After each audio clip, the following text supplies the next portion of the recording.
Readers, you are almost at the end of your novels, and I'm wondering if any of you have noticed that maybe there are some parts you might have not talked about, or you sped through because they seemed less important or odd. Perhaps they just didn't feel as if they fit with the rest of the book, or they were confusing. Sometimes your mind might skip over parts that seem obscure.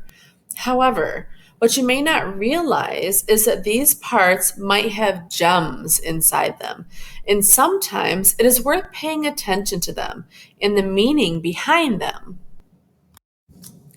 Today, I want to teach you that sometimes readers find parts of their novel obscure.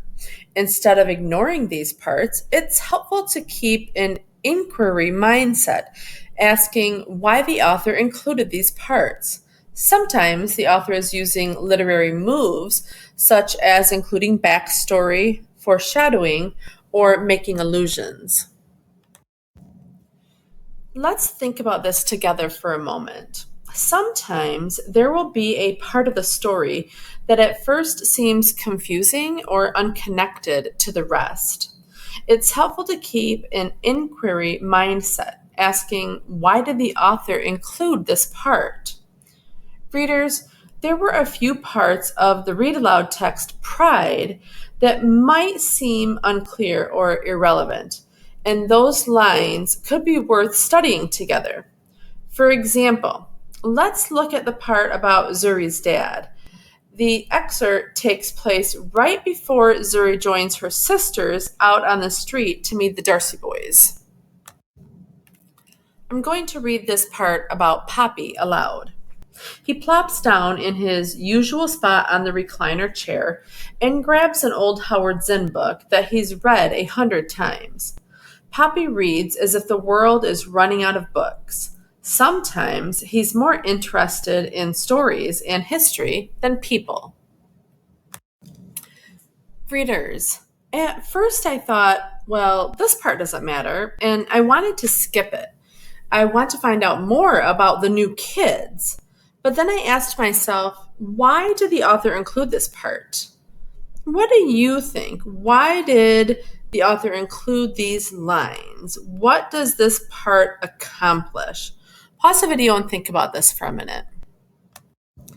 So you might be wondering who Howard Zinn is. Howard Zinn is a historian who is very concerned with who is left out of the history textbooks. And so his writing focuses on marginalized, less mentioned groups of people. So one thing you might do is think about how this reference to Howard Zinn matters for this character or for the family, or really for the themes of the whole book. And also how it could be important to look up an unfamiliar person, place, concept when it's mentioned in the text, because it could help you or your understanding of that text. Readers, I want to offer you a tip. Often, when authors insert a scene that seems unconnected at first, they are making a literary move. Take a moment to read through this list and see if you think the author is using one of these literary moves in this part. Then think about why she makes this move. All right, readers, let's review some of the things that you may have noticed.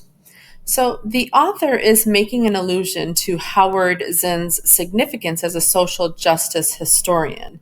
And maybe this allusion is showing us how Zuri's father, like Zuri herself, is concerned with social justice. Or you may have thought another theory is about character development in the scene. Poppy is more concerned with history and less with people. Or possibly what's going on with his own daughters. Maybe a little foreshadowing? That could be interesting. So, readers, do you see what we did there? We paid attention to an obscure part or an unclear part, and we questioned whether it was possibly a literary technique. This is a kind of intellectual thinking that will help you really access these complex novels. Okay, readers, let's try this again. We're going to take a look at the opening scene from a series called Stranger Things. The show is about a middle school boy who goes missing and his four friends who go searching for him. As you are watching, remember that question. Why did the author include this part? Don't forget to consider the literary moves the authors make. Screenwriters are similar to novel writers. All right, readers, go back to the lesson platform to watch this short clip and then come back to this teaching lesson.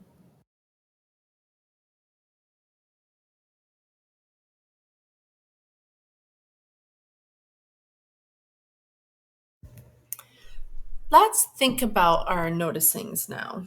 Why might that first scene in the lab be there? Why might the writers decide to start the show right there in the lab? How could it be connected? Again, remember that when authors insert a scene that seems random or disconnected at first, they are probably making a purposeful literary move. Take a minute, pause the video, and jot your thinking.